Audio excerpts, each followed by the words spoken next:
Greetings and welcome to my channel. Here we are making stamps. Let's get started. So what we have here is a carving rubber that I really like. It's a sandwich material. It's made from, I don't know, I call it rubber. I have no idea if it's actually rubber.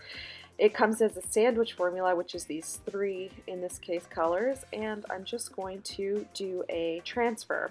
I'm going to do series on transfers, but right now I'm just going to do my favorite one. It uses toner and acetone. So I've got a little bit of acetone here, and all you have to do is take your printed sheet with whatever you like on it, a little bit of acetone on some cotton, and you just need enough to get the back wet so it sort of goes through like this, right? And then don't keep rubbing it. All you have to do is pull it up and then you get a perfect transfer. I'm going to do another video another time on this one about what makes it so good, but once you get it right, oh my gosh, it is a game changer, let me tell you. So I don't want to waste all this rubber because it's hard for me to get. I'm just going to cut out exactly what I need. And the key to a good rubber is one that doesn't take a lot of force to cut. If you're using a lot of force, then you're going to hurt yourself. And it's the first thing about stamp carving is you don't want to cut yourself in the process. So save that for later. And this is what I have to start with. So like I said, it's that sandwich material. This one happens to be green and white. You can get it in pretty much any color you like. I did a terrible job cutting it on the top there, but it's because I've got this camera in the way. I'm not used to it. And you can see there some of the transfer was a little faded, but I can see it pretty well on this end. So I'm going to knife carve this one, but I've got my gouge here as well, as you can see. And the key is to take it slow. So carving text. I find the slowest part is actually rotating the piece of material you're carving all over the place. So I like to just carve one side of a word at a time and then rotate the stamp and carve all of another side. So I start with this side, the regular side up, and let's make the dash part of this word too. So carve just the top. See that? And I'm carving away from it so it's on a slant. And now I'm doing the other side. So there's other ways to carve text. This is just how I do it. I don't know that it's the best way to do it. It's just a way to do it. Carving text is one of those things that takes just a lot of practice. And I'm going to be doing a number of videos to help give you all of the skills you need so you can carve that text as well. I have a magnifying light, so I'm getting both a magnified look at this and lots of light on it. The more light you have, the better transfer you have, the better magnification that you have, the better job you're going to do carving your material. So keep that in mind when you've got when you're putting your setup together, whatever. So this is the last side. Like I said, I'm just carving one side at a time. I continue the cuts on each end, and I'm going to do another video on carving angles with a knife, but you want to carve away. You don't want to carve under the text because then you're going to weaken how it gets put together. So there it's cut. You can see I pull it, and you can see the cuts on each side.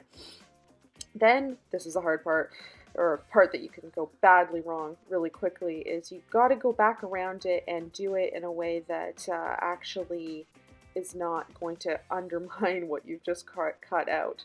So here I am just going backwards. I've only put the tip in, not anything else. Keep in mind you want to keep the connection those letters are making to the base of the stamp. If you cut under that, it's going to loosen the text from the stamp, and over time it will degrade and potentially fall apart. So you're trying to prevent that from happening with how you carve. So there you go. That's pretty much one word done. Pretty much we're done. Look at that. Aren't you so impressed? So there it is with all of it done. It was going to take a long time to show you. So that's the rough cut of the text. Let's get this thing focused. You're going to have a choice, always gouge. I'm feeling frisky. I'm going to carve that line with this gouge just so you can see it in this first video that I have. and I'm going to carve along it. So listen, this is the first of hopefully a number of videos that I'm going to be making about stamp carving, and I want to share all the secrets I have about the best ways to pick an image, transfer an image, carve it out, what kind of cool materials are out there to carve on. I find that there's some really good basic information, but I want to give you some of the next level stuff so you can carve some amazing things. I own an Etsy shop, and I sell pretty much everything that you see carved here, including this post-crossing stamp.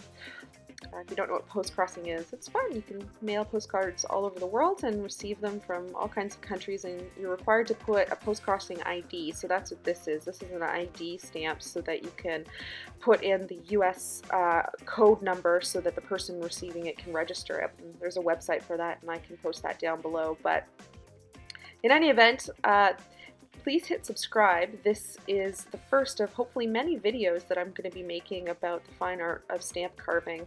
Look at all of that cat hair. And my supervisor was up and watching me do this. So hit subscribe. I'm going to be having some more videos. If you have any specific questions, feel free to comment them below. I'm going to be watching for as best I can and getting back to you with some answers to those questions. But here's the end result. I'm going to test it out with some Memento ink from Sukaneko, which is my favorite ink. I'm not affiliated with them in any way, but I do love their stuff. Look at free cat hair. You see that? Gotta love it. And first test impression, how does it come out? It is a stamp. Who knew?